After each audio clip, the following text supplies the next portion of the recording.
Good morning student. आज हम लोग चर्चा करेंगे संधि पर। संधि, यह जो संधि है यह आपका सिलेबस है और ख़ास तौर पे जो हमारे कक्षा 10 के विद्यार्थी हैं उनके सिलेबस में जो संधि उन्हें क्या पढ़नी है, वो तो संधि क्या होती है, कैसे होती है, इसका क्या नियम है, इन सब पर आज हम लोग चर्चा करेंगे। तो सबसे पहले हम क्या करते हैं, संधि का शाब्दिक अर्थ देखते हैं कि संधि का शाब्दिक अर्थ क्या होता है। तो संधि का शाब्दिक अर्थ क्या होता है, यह आप लोग जानते हैं कि संधि का शाब्दिक अर्थ मेल या जोड़ या फिर मिलान होता है, मिलान। तो संधि का शाब्दिक अर्थ मेल या जोड़ होता है। संधि की परिभाषा, अब हम लोग चर्चा करते हैं संधि की परिभाषा पर। संधि की परिभाषा क्या होती है देख लेते हैं। संधि की परिभाषा, जब दो वर्ण आपस में मिलते हैं तो उनके मिलने से जो विकार उत्पन्न होता है उसे हम संधि कहते हैं। जैसे हिम धन आलय। हिम धन आलय में संधि देखते हैं कि इसमें कैसे संधि होती है। तो हिम से अ और आलय का आ मिल करके यह आ हो जाएगा और यह हिम धन आलय मिल करके क्या होगा, हिमालय।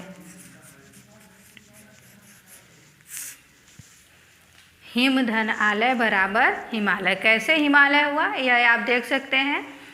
अ धन आ बराबर आ हो गया है और इस तरह से यह हिमालय हो गया। इसी तरह से विद्या, विद्या धन अर्थी,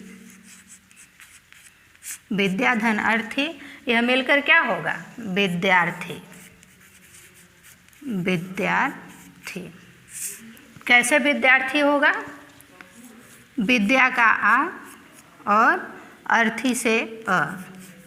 जब यह आपस में मिलेंगे तो इसमें विकार उत्पन्न होकर हो जाएगा आ और यह इस प्रकार से हो जाएगा विद्यार्थी। ठीक है। तो एक बार हम पुनः संधि क्या होती है, संधि की परिभाषा क्या होती है, इस पे हम लोग चर्चा कर लेते हैं। तो संधि का शाब्दिक अर्थ मेल, जोड़ या मिलान होता है और संधि की परिभाषा होती है जब दो वर्ण परस्पर मेल करते हैं या परस्पर मिलते हैं तो उनके मिलने से जो विकार उत्पन्न होता है, क्या होता है, विकार उत्पन्न होता है और उस विकार उत्पन्न होने पर ही संधि होती है। परस्पर मिलने से जो विकार उत्पन्न होता है या जो परिवर्तन होता है उसे ही हम क्या कहते हैं, संधि कहते हैं। ठीक है। इसको उदाहरण के माध्यम से देखते हैं। जैसे हिम धन आलय बराबर हिमालय। कैसे हुआ हिमालय, तो हिम म से हम आ ले लिए और इसके बाद आलय से आ ले लिए और यह दोनों मिलकर क्या हो गया, आ, और इस तरह से यह हिमालय हो गया। इसी तरह से आप देख सकते हैं दूसरे उदाहरण में, विद्या धन अर्थी बराबर विद्यार्थी। कैसे यह हुआ इसको भी हम देख सकते हैं। देखिए विद्या, विद्या के द्या में क्या है, आ की मात्रा लगी है और इससे हम आ की मात्रा ले लिए तो यह क्या हो गया, इसका रूप यहाँ पे इस तरह से हो सकता है। इसको आप इस तरह से भी लिख सकते हैं, वेद्य। ठीक है। और इसका क्या हो गया, जो आ था वो निकल गया। ठीक है। वह यहाँ पे देखते हैं कि जैसे विद्या धन अर्थी बराबर क्या हो गया, विद्यार्थी होगा। विद्यार्थी कैसे होगा इसको देखते हैं। इसमें से विद्या में से आ ले लेंगे। ठीक है। आ तो यह क्या, यहाँ पे इसका रूप क्या हो जाएगा, यह आ की मात्रा देह पे लगी हुई है, तो जब हम आ निकालेंगे तो क्या बचेगा, यह हो जाएगा विद्य, ठीक। और यहाँ यह अर्थी, अर्थी, अर्थी में से भी हम क्या करेंगे, अ ले लेंगे, तो यहाँ पे यह क्या हो जाएगा, यहाँ पे यह बचेगा थी, ठीक है। और अ और आ मिलकर क्या होंगे, यहाँ पे आ हो जाएंगे, और इस तरह से यह क्या हो जाएगा, इस तरह से यह हो जाएगा विद्यार्थी, ठीक है, विद्यार्थी। अब इसके बाद हम लोग चर्चा करेंगे संधि विच्छेद पर। उससे पहले आप लोग इसको नोट कर सकते हैं, ठीक है। नोट बनाने के लिए आप अपनी कॉपी और कलम निकालिए तथा इसको नोट कर लीजिए।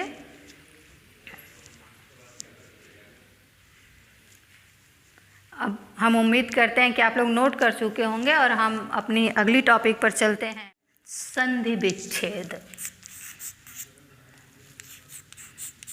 संधि विच्छेद, हमारी टॉपिक क्या है, संधि विच्छेद है। तो सबसे पहले संधि विच्छेद का हम अर्थ जानते हैं कि संधि विच्छेद का अर्थ क्या होता है। तो हम लोग संधि तो पढ़ चुके हैं कि संधि क्या है, अभी अभी हम लोग पढ़े हैं कि संधि का मतलब होता है मेल या जोड़। अब इसके बाद विच्छेद का शाब्दिक अर्थ क्या होता है, तो विच्छेद का शाब्दिक अर्थ अलग करना होता है, ठीक है। इस प्रकार से जो संधि विच्छेद है इसका तात्पर्य हो जाएगा, इसका शाब्दिक अर्थ हो जाएगा जुड़े हुए वर्णों को या अक्षरों को अलग करना, ठीक है। संधि विच्छेद का शाब्दिक अर्थ क्या हो जाएगा, जुड़े हुए अक्षरों को या वर्णों को अलग करना। जैसे एक उदाहरण के माध्यम से हम देखते हैं, जैसे परोपकार ले लेते हैं, ठीक है, परोपकार, ठीक है। अब इसमें हम संधि विच्छेद करते हैं तो क्या हो जाएगा संधि विच्छेद इसका, पर धन उपकार, ठीक है। इसी तरह से महर्षि, महर्षि, इसका संधि विच्छेद क्या हो जाएगा, महाधन, महाधन ऋषि, ठीक है। इसी तरह से और उदाहरण देख सकते हैं, जैसे रमेश, इसमें जब हम संधि विच्छेद करेंगे तो क्या हो जाएगा, रमाधन ईश, ठीक है। संधि विच्छेद आप देख चुके हैं कि कैसे संधि विच्छेद हो रहा है। संधि विच्छेद का शाब्दिक अर्थ अभी हम लोग चर्चा किए हैं कि संधि विच्छेद का शाब्दिक अर्थ जुड़े हुए या मिले हुए वर्णों को अलग करने की प्रक्रिया को हम संधि विच्छेद कहते हैं। जैसे परोपकार, जब हम इसका संधि विच्छेद करेंगे तो क्या होगा, पर धन उपकार। इसी तरह से महर्षि, महाधन ऋषि, रमेश, रमाधन ईश, ठीक है। अब हम लोग आगे चर्चा करेंगे संधि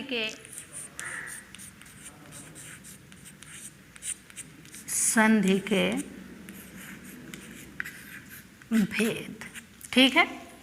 संधि के भेद यानी कि संधि के प्रकार। संधि कितने प्रकार की होती है, तो संधि कितने प्रकार की होती है, 3 प्रकार की। कौन कौन सी, पहला स्वर संधि, स्वर संधि, दूसरा व्यंजन संधि,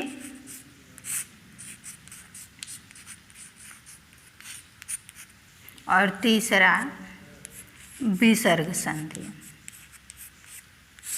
विसर्ग संधि, संधि के कौन कौन से प्रकार हैं फिर से देख लेते हैं। स्वर संधि, उसके बाद व्यंजन संधि और फिर विसर्ग संधि। यह क्या है, यह संधि के प्रकार हैं, संधि के भेद हैं। कौन कौन से, स्वर संधि, व्यंजन संधि और विसर्ग संधि, ठीक है। तो अब हम लोग क्या करेंगे, बारी बारी से सबके विषय में पढ़ेंगे कि स्वर संधि क्या होती है, विसर्ग संधि क्या होती है और व्यंजन संधि क्या होती है। ठीक है, तो सबसे पहले हम क्या करते हैं, स्वर संधि के विषय में चर्चा करते हैं कि स्वर संधि होती क्या है, इसका नियम क्या है। ठीक है, तो हम लोग स्वर संधि की परिभाषा देखते हैं। स्वर संधि की परिभाषा क्या है, जब दो वर्ण आपस में मिलते हैं, कौन से वर्ण, जब दो स्वर वर्ण आपस में मिलते हैं और उनके मिलने से जो विकार उत्पन्न होता है उसे हम स्वर संधि कहते हैं। स्वर संधि की परिभाषा पुनः हम इसको देखते हैं, जब दो स्वर वर्ण या स्वर अक्षर आपस में मिलते हैं और उनके मिलने से जो विकार उत्पन्न होता है उसे हम स्वर संधि कहते हैं। जैसे रमा धन ईस। ठीक है, रमा धन ईस बराबर क्या होगा, इसको हम देखते हैं। रमा म से हम आ की मात, यह आ ले लेते हैं और इधर ए, और यह मिलकर क्या हो जाएगा ए, और यह क्या होगा रमेश। ठीक है, इसी तरह से महा धन ऋषि, महाधन ऋषि क्या हो जाएगा महर्षि। कैसे होगा, यह आ और री मिलकर क्या हो जाएंगे अर, और यह क्या हो जाएगा महर्षि। ठीक है, अब पुनः से स्वर संधि को देख लेते हैं एक बार।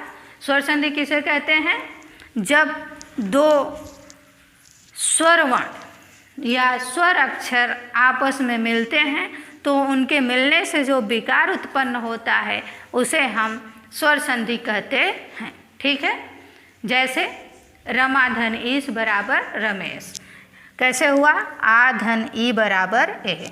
इसी तरह से महर्षि, कैसे हुआ यह महाधन ऋषि बराबर महर्षि।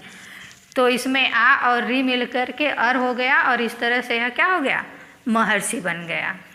ठीक है,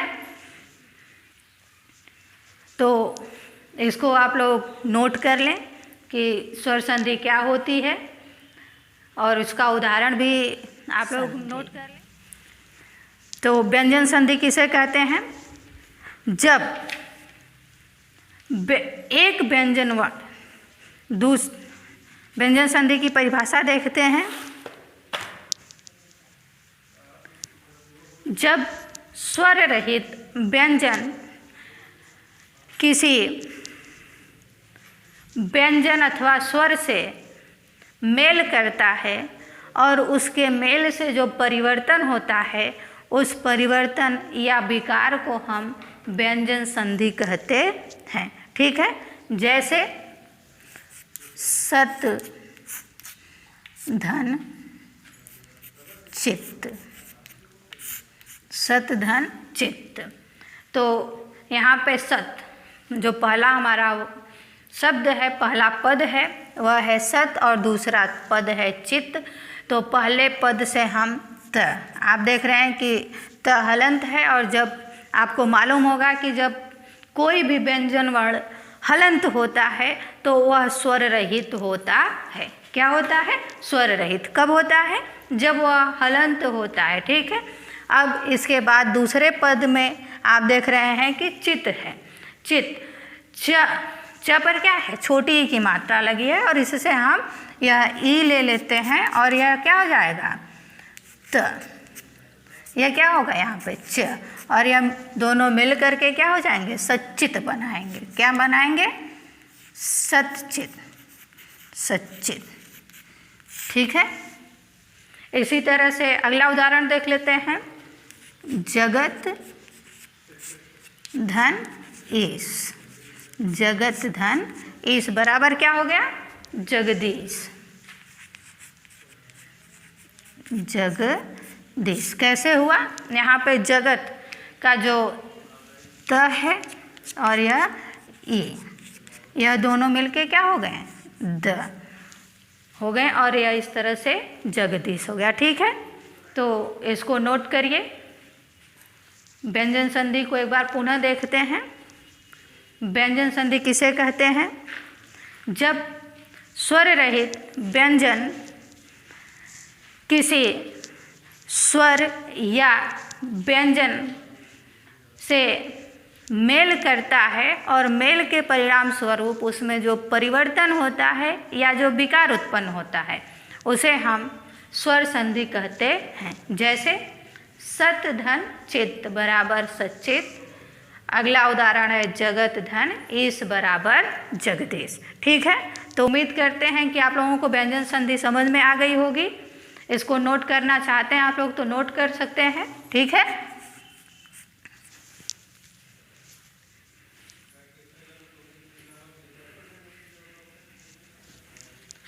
अब हम तो विसर्ग संधि किसे कहते हैं, हम अब इसको देखते हैं।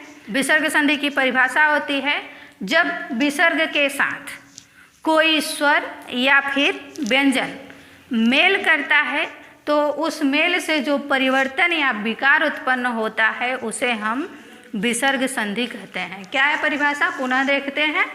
जब विसर्ग के साथ कोई स्वर या व्यंजन मेल करता है और उसके मेल से जो विकार या परिवर्तन होता है उसे हम विसर्ग संधि कहते हैं। जैसे रामः धन तूयति, यह हो जाएगा रामस धन तूयति, यह मिलकर होगा रामस तूयति। ठीक है, तो यह हो गया है आपका विसर्ग संधि। इस प्रकार से हम लोग चर्चा कर चुके हैं कि संधि क्या है, संधि विच्छेद क्या है, संधि के कितने प्रकार होते हैं। ठीक है, तो संधि किसे कहते हैं एक बार पुनः से हम लोग रिपीट कर लेते हैं, उसको रिवाइज कर लेते हैं कि जब दो वर्ण आपस में मेल करते हैं तो उनसे उनके मिलने से जो विकार उत्पन्न होता है या जो परिवर्तन होता है उसे हम संधि कहते हैं। ठीक है, पुनः संधि की परिभाषा देख लें एक बार कि जब दो वर्ण आपस में मिलते हैं या फिर आपस में मिलने पर जो परिवर्तन होता है या जो विकार होता है उसे हम संधि कहते हैं। ठीक है, अब इसके बाद अगला था संधि विच्छेद। ठीक है, तो संधि विच्छेद का शाब्दिक अर्थ था जुड़े हुए मिले हुए वर्णों को अलग करना। ठीक है, तो अब इसके बाद हम देखते हैं संधि के प्रकार। संधि 3 प्रकार की थी, कौन कौन सी थी? स्वर संधि, स्वर संधि, व्यंजन संधि और विसर्ग संधि। विसर्ग संधि, तो स्वर विसर्ग संधि। ठीक है, तो स्वर संधि किसे कहते हैं यह आप लोग पढ़ चुके हैं। व्यंजन संधि किसे कहते हैं यह भी बता दिया गया, तथा विसर्ग संधि किसे कहते हैं यह भी आपको बता दिया गया। उम्मीद करते हैं कि आप लोग इसको समझ चुके होंगे, आप लोगों को अच्छी तरह से समझ में आ गया होगा। और अगर नहीं समझ में आया है तो इसको आप कमेंट्स के माध्यम से बता सकते हैं। बाकी नेक्स्ट क्लास में आप लोगों से अगले क्लास में मिलते हैं। ठीक है।